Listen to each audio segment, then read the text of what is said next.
başımı giderim epeler gibi hey. Mənə hər gün Xəzərin sahili səndən danışır. Öyrənib dalğalar insan.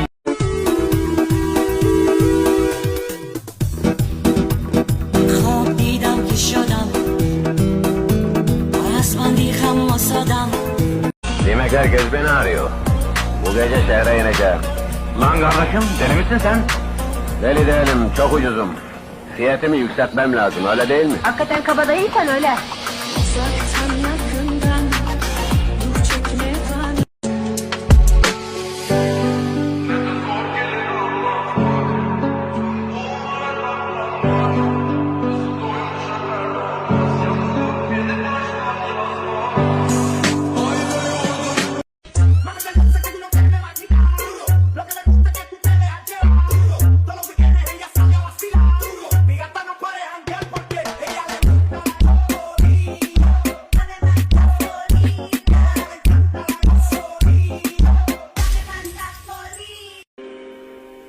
Ecelim göyden enip söylese ki ölürsen, ne diyerem bilirsen, ahı hardan bilirsen.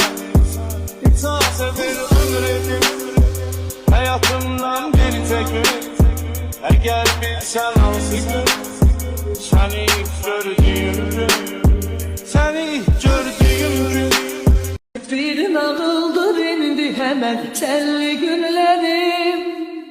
Hayallarımda canlanır. Ah o şirin hatireler, o hezin hatireler, nece hoş hatireler.